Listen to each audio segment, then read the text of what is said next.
Bueno, seguimos adelante el modo país, decíamos tras la pausa. Rodrigo Arim, director de la OPP, ya está aquí para conversar con nosotros. En esta transición, me supongo no sé si le habrá sido muy compleja.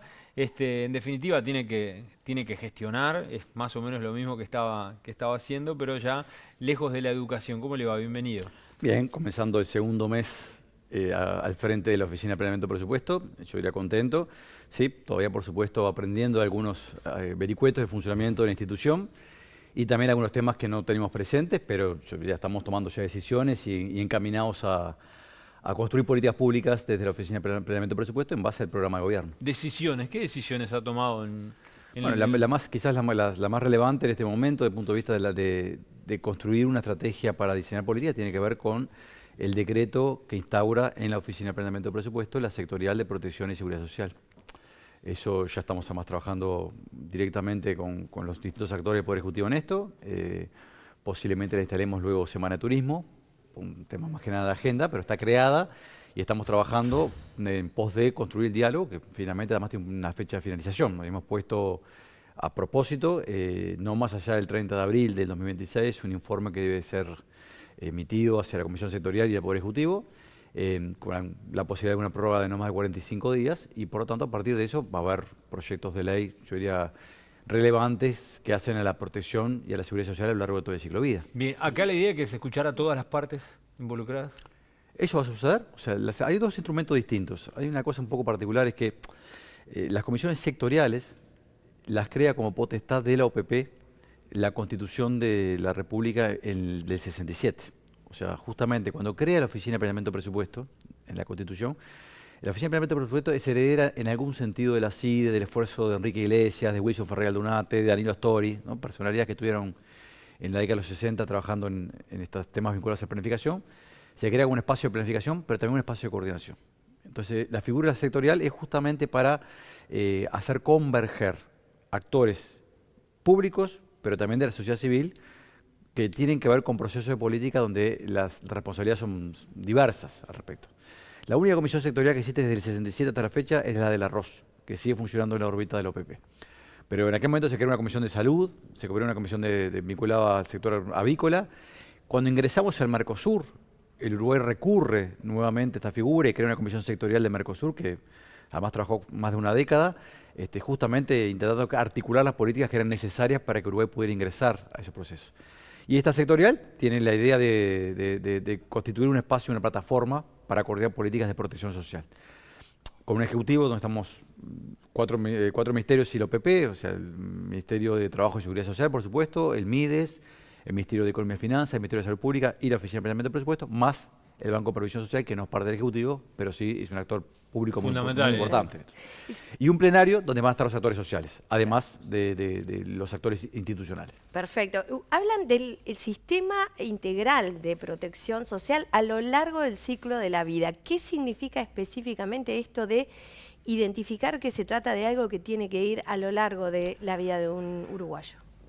Cuando uno diseña, yo diría, cuando uno discute y diseña políticas públicas, deberíamos evitar el error de mirar exclusivamente un instrumento de política en forma aislada. Tenemos que ver la consistencia y coherencia de un sistema de políticas. Cuando hablamos de protección social, bueno, hay un conjunto de riesgos y yo diría de vulnerabilidades que enfrentamos a lo largo del ciclo de vida, que las políticas públicas tienen que colaborar en que logremos superarlo de la mejor manera posible. Son críticos en la infancia o en la primera infancia. Ahí tenemos además otra agenda que tiene que ver con que no lo hizo el gobierno anterior, que es con la reglamentación de la ley de garantías para la infancia. Pero vamos a discutir cuál es el sistema de protección que Uruguay tiene para la infancia, un país que ha culminado su transición demográfica. El año 2024 nacieron menos de 30.000 niñas y niños. Un país que se ha envejecido. El envejecimiento no es un síntoma negativo, en realidad los países que se desarrollan tienden a envejecerse también, pero requieren más de otro tipo de instrumentos de protección social. Entonces vamos a analizar qué instrumentos tenemos hoy en Uruguay para proteger a la infancia, cómo podemos hacer que dialoguen mejor entre sí. Tenemos varios instrumentos, quizás sea momento, por ejemplo, de avanzar ciertas lógicas de unificación de estos instrumentos, cómo transitamos de la primera infancia hacia la adolescencia, y de la adolescencia hacia la adultez, tanto en el mercado de trabajo como en el vínculo con el sistema educativo. ¿Sí? También de vuelta, no tenemos en esto un enfoque integral hace mucho tiempo que no se ajusta integralmente. Yo diría desde el Plan Equidad, que se creó hace ya más de una década por parte del primer gobierno del Frente Amplio. Entonces, esto es mirarlo en conjunto. Y por supuesto va a tener un componente vinculado a jubilaciones y pensiones, pero no es mirar un aspecto, sino mirar el conjunto.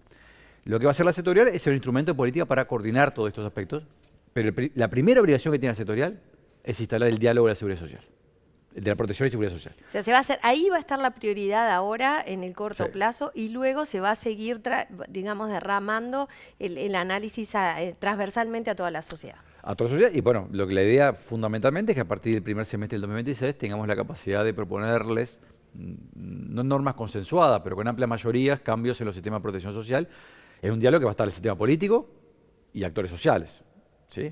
Entonces me parece que en ese lugar es poner, en democracia no hay que tener miedo a las diferencias, pero la democracia cuando funciona bien también logra síntesis, ¿sí?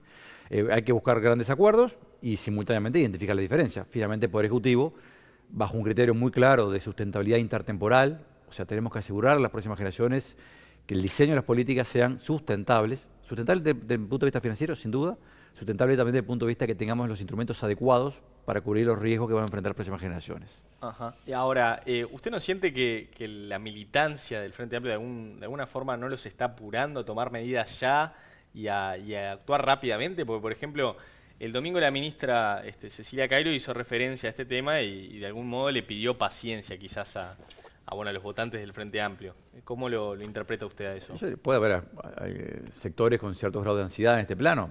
La construcción de políticas públicas no se hace en 2 semanas. Muchos de nosotros, además, y esto bastante tiene que ver con la lógica de la transición, pero tiene que ver también con el momento en que uno toma decisiones, estamos tomando conocimiento de algunos temas que no tuvimos antes del 1 de marzo. ¿Sí? Entonces, es natural que esto suceda, es natural las ansiedades, es también natural que con 4 semanas de gobierno no vamos a estar enviando al Parlamento macro reformas. Lo que estamos haciendo es, en forma consistente y seria, construir los espacios donde las reformas más relevantes para Uruguay se van a estar diseñando. También seamos claros, nadie prometió hacer en marzo, en el mes de marzo de 2025, el programa de gobierno, ¿no? El programa de gobierno es para un programa de 5 años y para eso está construido, ¿no? Acá hay hasta cosas medio paradójicas. En un momento decíamos, bueno, estábamos todavía en la transición, en enero y febrero, vinieron delegaciones, en mi caso, a pedirme que resolviera cosas de la OPP, cuando ni siquiera era nuestra responsabilidad en ese momento. Entonces, es razonable que haya ciertas ansiedades. Simultáneamente, yo creo que entiende el sentido común de que esto no funciona de esa manera. O sea, lo que funciona es un programa de gobierno que se está pensando y articulando en función de la lógica de 5 años. Va a haber una ley de presupuestos quinquenal, que es muy importante. Va a haber algunas intervenciones para atender algunos problemas emergentes que no estaban bien resueltos. El CASMO fue uno de ellos, ya se priorizó eso. Hay otros sobre la mesa, ustedes saben, la caja profesional, ¿sí? Ahora, me llamó la atención que decía que hay algunos temas sobre los que tomó conocimiento después del 1 de marzo, ¿no? ¿Cómo interpreta, por ejemplo, la situación del déficit fiscal? Porque usted había dicho que estaban unos guarismos similares a lo del 2019, pero se ha hablado de una postergación de ciertos gastos, por ejemplo en ACE, en algunas otras empresas públicas. ¿Qué interpretación se hace de eso? ¿Es quizás una manipulación del déficit por parte del gobierno anterior o cómo lo toma? Por estilo personal y por la posición institucional que me toca ocupar, no uso calificativos, ¿sí? Pero hay un dato que es un dato objetivo, y el dato objetivo es que efectivamente hubo postergación de gastos que correspondían al 2024 y se ubican como una obligación 2025. Por lo tanto, vamos a tener que afrontarlos nosotros. En algunos casos son gastos por una sola vez, en otros casos son gastos permanentes. ¿Sí? Entonces, esa es la situación real. Y el otro dato real, que haciendo los ajustes que corresponden, tomando en cuenta esta realidad, el otro día Gabriel O'Donnell ha hecho un par de presentaciones muy claras al respecto, estamos en el nivel de déficit fiscal más alto de los últimos 35 años en 2024. En un gobierno que había prometido que iba a resolver y afrontar este tema. Entonces, eso no está en el espacio de la discusión, porque efectivamente es el déficit fiscal más alto que tuvimos en los últimos 35 años. ¿Es manejable? Sí, claro, es manejable. No estamos planteando una situación crítica desde el punto de vista que lo primero que tenemos que atender en forma inmediata es un proceso de ajuste fiscal. No es de atención inmediata. No, es una atención, yo diría, de consistencia temporal. De la misma manera que lo decimos que el plan de gobierno es a 5 años, tenemos que lograr de ubicar la trayectoria del déficit fiscal y de la deuda asociada, porque a veces no se entiende que déficit fiscal cómo se financia. Fundamentalmente con endeudamiento. Tampoco es una mala palabra el endeudamiento. Lo que tenemos que asegurarnos es que la trayectoria de la deuda, desde el punto de vista de la relación que tiene el país, de la deuda con respecto a los ingresos que genera el PIB, sea consistente. Imagínese un hogar, o sea, nos pasa a todos, ¿no? O sea, tener una deuda no es algo negativo, pero pues, si la deuda crece más allá de lo que crecen nuestros ingresos, en algún momento puede ser un tema preocupante. Bueno, eso es el mismo esquema.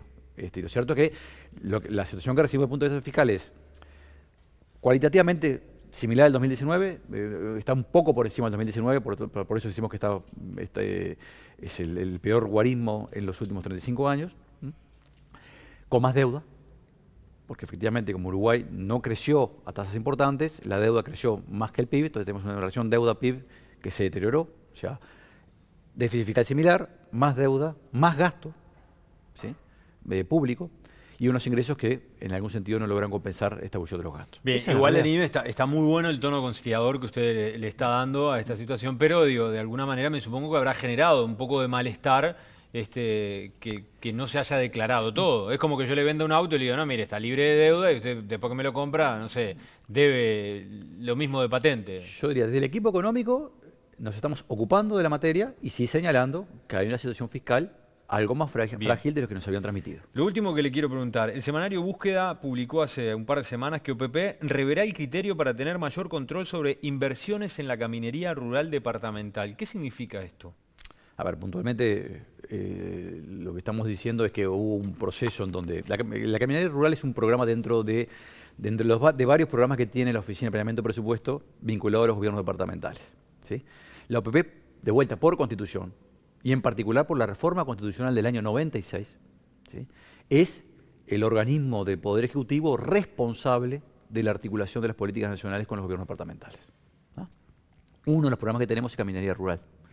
Entonces, acá no estamos señalando que haya, yo diría, situaciones no deseables en el pasado. Lo que queremos es reestructurar la forma que controlamos eso, porque hay algunos actores de la sociedad civil que han señalado algunos problemas en la calidad. En la calidad de las obras. En la calidad de las obras. Que hoy recaen fundamentalmente el control en los gobiernos departamentales, cosa que está bien a priori. Pero estamos hablando, por ejemplo, de rutas que se inauguran y que a los 6, 7 meses... Rural. Caminería rural. Caminería rural. Bueno, pero de caminos que se inauguran, ¿no? Claro, pero de caminos que se inauguran y que a los pocos meses, por ejemplo, están destrozados. Eso es lo que han señalado. ¿Sí? Hay que ver cuáles son las condiciones. Pues, estamos hablando de caminería rural que a veces con situaciones climáticas muy adversas puede tener una afectación. Bien. Pero lo que estamos señalando es que, bueno, vamos a seguir invirtiendo en esta materia, es una materia importante para la producción y para la sociedad uruguaya. Y que habrá más controles. Y vamos a generar, más que más controles, quizás lo que hay que ver qué tipo de controles se necesita.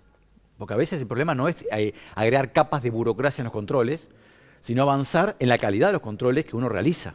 Entonces, lo que estamos analizando junto con el doctor Arenas, que es el que está enfrente del área de descentralización, es cuáles son los instrumentos que requerimos para mejorar la calidad de los controles. No es agregar capas burocráticas a la política pública. Bien. Bueno, en esa misma línea, hay una de las cosas que decía Odón era esto de bueno, ver cómo simplificar, ¿verdad? No duplicar trámites que se hacen, cómo ayudar para ese país competitivo del que se viene hablando, que hay que lidiar de tener un país más competitivo con un déficit fiscal sobre también el que hay que poner foco. Y el interior del país juega un rol fundamental. Usted ha hablado mucho de descentralización y de ese compromiso con el interior. ¿Por dónde van a ir los principales ejes de atención a la competitividad de todos los sectores del interior del país? Hemos visto además situaciones complejas últimamente en algunas industrias importantes, pero también está la pyme del interior que es importante. ¿Por dónde van esas líneas que hoy ya usted debe tener más claras que cuando nos visitó la vez pasada? Yo te diría, hay un componente que no tiene necesariamente una expresión territorial, pero que tiene una definición nacional con un impacto en las localidades muy importante. Tú lo señalas bien, en buena medida el entramado productivo en muchos espacios del territorio nacional fuera del área metropolitana está constituido fundamentalmente, no solo, pero fundamentalmente por microempresas o empresas de mediano porte, ¿sí? Por lo tanto, una de las cosas que tenemos que hacer es facilitarles la vida cotidiana. Facilitar la vida cotidiana es evitar la duplicación en varias capas de procesos que a veces llevan tiempo. Le pongo un ejemplo sencillo. Hoy nos reunimos en la ANDE, en la Agencia Nacional de Desarrollo. Vamos a tener una reunión en la tarde de hoy, donde va a estar representante del Congreso de Intendentes. Por supuesto va a estar la ANDE, está la Oficina de Planeamiento y Presupuesto. una empresa tenía que sacar hasta hace relativamente poco,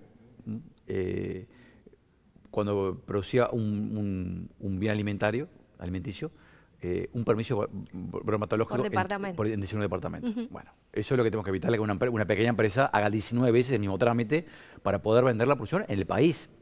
¿Sí? Estamos trabajando en eso y efectivamente se ha logrado eso. Y esto es un programa que... Claro, eso es competitividad. Eso es competitividad. Claro. ¿Sí? Y Lira, esto de ganar eficiencia y eficacia es importante en todas las áreas. En ciencia y tecnología, otra cuestión donde junto con Bruno Gili, que está desde Presidencia de la República está también asesorando esto, en OPP también estamos teniendo un rol importante en esta materia. Unas cosas que queremos hacer es mejorar la coordinación de instituciones que son muy valiosas, desde el CEIBAL hasta la ANI, la Agencia Nacional de Desarrollo, Uruguay 21, agencias que en algún sentido no han tenido un espacio de coordinación en lógica de incorporación del conocimiento de la producción, por ejemplo.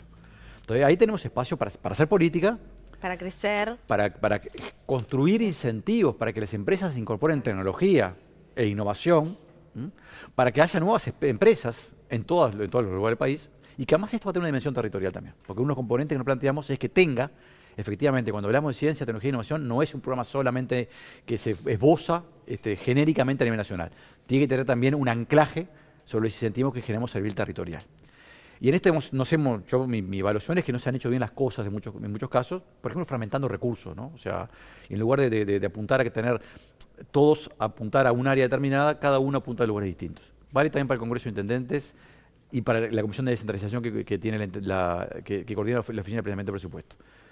Si logramos que un área prioritaria, que no ha sido por los intendentes muchas veces, pero que, por ejemplo, ANEP, la UDELAR, UTEC, inviertan en un espacio para construir un campus, como tenemos un hermoso campus en Rivera, ¿sí?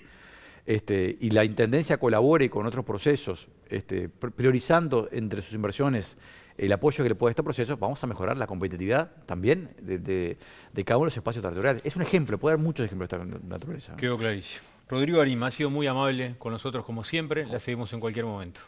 Un gusto estar nuevamente con ustedes, la segunda vez como director de OPP. Bien. Muchas gracias.